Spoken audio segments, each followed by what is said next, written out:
यह कहानी एक बिजनेसमैन की है जिनको बिजनेस में घाटा हुआ तो दौड़े दौड़े एक महात्मा जी के पास गए। जाकर के अपना दुख सुनाने लगे। महात्मा जी ने उन्हें एक चिट्ठी दी और कहा कि घर जाकर के अकेले में पढ़ना, इसमें तुम्हारे सारे सवालों के जवाब हैं।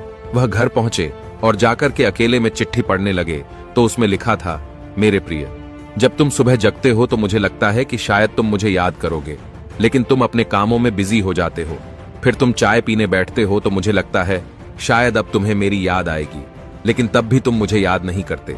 फिर स्नान करने चले जाते हो, मुझे लगता है उसके बाद जब आओगे तो मेरा ध्यान करोगे, लेकिन तुम ड्रेस डिसाइड कर रहे होते हो कि कौन से कपड़े पहनूं।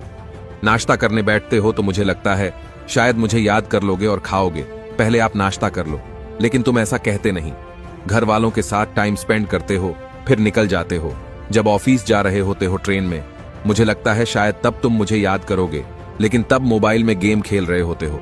ऑफिस में भी तुम्हें थोड़ा टाइम मिलता है, मी टाइम, लेकिन तब भी तुम मेरी चिंता नहीं करते।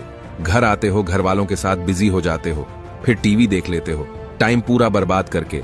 फाइनली जब सोने आते हो तो मुझे लगता है अब तुम्हें मेरी याद आएगी, लेकिन तब भी तुम्हें मेरी याद नहीं आती।